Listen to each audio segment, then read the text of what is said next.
Welcome into Arsenal Report, and big news as Arsenal have settled on a striker with Viktor Gyokeres officially making that move to Arsenal. We have yet to see the announcement from the Arsenal side, but everybody is reporting about it. He's even taking a pay cut to make this move from Sporting Lisbon, forcing their hand, forcing Arsenal's hand. And listen, I'm not thrilled that he's been chosen over Benjamin Sesko. To me, I think this is the third best option we had in the window, but to get it done ahead of preseason, to get a striker in, means the world. Now, will he hit the ground running? Will he be our starting striker? I'm not 100% sure on that. I think Kai Havertz is going to start at Old Trafford. I think Kai Havertz is going to start every game of the first 5 in the Premier League season. And Viktor Gyokeres will probably be used more as a Champions League striker, where we've already seen him really succeed, obviously against Manchester City in the Champions League and many other opponents. But it's a bit of a strange one the way it went down. It seems like Leipzig were unwilling to negotiate with Arsenal on any deal under 90 million euros. Aston Villa have no interest in negotiating with Arsenal after the Ollie Watkins debacle in January, and that leaves us with only one option, which was Viktor Gyokeres. And you can't have it every which way as an Arsenal fan. We always get upset that there's no backup plan, that we don't get a deal done, that we will only look for market opportunities. And now they've gone out and gotten a deal done for what seems to be a relatively cheap price for a striker who scored almost 100 club goals in the last 2 seasons, but still we're not happy. And it still makes sense. He's one of the worst aerial strikers I've ever watched. He will not do much to help us break down mid and low blocks the way that Sesko would with his aerial dominance, or an Ollie Watkins would with his creativity and ability to create goals for others. But if he gets a high volume of shots, if he gets out in transition, he will completely change the way that we attack and score goals. He should score 20 goals next year just based off of how good our attack is. So there's still a lot of upside to this deal, but I think the risk and reward is not one that we're thrilled about, but nonetheless one that we're going to have to deal with, and we're all going to have to get behind him as soon as this is official, which should be any single day now. We've spoken a lot about Noni Madueke, who appears to be making that move to Arsenal closer and closer, already agreed on a 5-year deal under the same wages that he was at Chelsea. So that's $50K per week. It looks like Arteta has signed off on the player. Now, Chelsea value him over $50 million.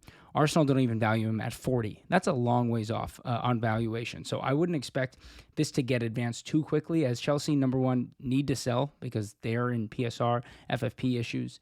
Arsenal have other options. As you can see here, Eberechi Eze is a player on their list who could fulfill a similar squad role. They don't have to sell Trossard or Martinelli, but should they get Madueke? We know Rodrygo is high on the list. Should they actually really also go after Eze? You'd have to assume Trossard and Martinelli both would also be getting sold. So there's a lot of moving parts here on the Madueke deal, and it's not one that Arsenal fans are thrilled about, but should he be Saka's backup, it's hard to be too frustrated by that because we've been asking forever for a player. People are expecting a Brian Mbeumo or an Antoine Semenyo to join the club as a backup after their best seasons in the Premier League. That's a little far-fetched. So to get a player who can offer a lot of 1v1 directness, who has played a lot of matches in the Premier League, who's proven in Europe, it's hard to be too upset. Again, like, it's nothing that is overly sexy as a fan, but these are smart deals that Berta is going after, and ones we'll have to get on board with because it appears that they are starting to move forward. But there was a report of Max Dowman potentially going the other direction for Chelsea in this deal, and having spoken with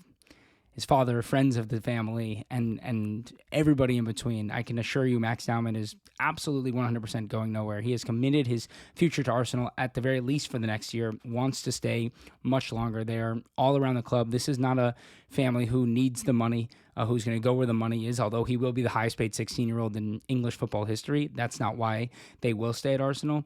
Sure, if there's no pathway for him after 1 year, that'll be a different conversation because what's important to them is the player's success in his career.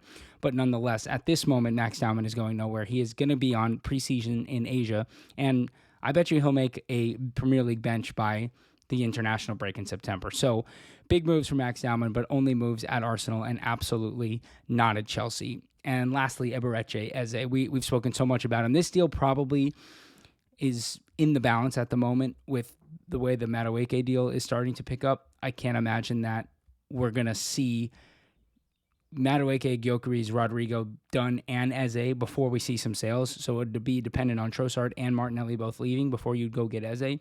But then again, you're talking about blocking Ethan Nwaneri's pathway. So maybe there's a shock sale in there of a Martin Odegaard or another player to make room for this many incomings. But there's a lot of movement that would need to happen in order to get all those deals done and for it to make sense for the club.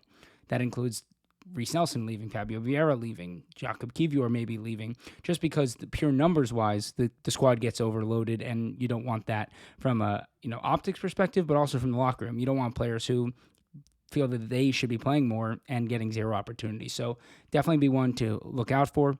This is Arsenal Report every single day with your transfer daily rumors. So make sure to hit that subscribe button down there, and we'll talk to you tomorrow.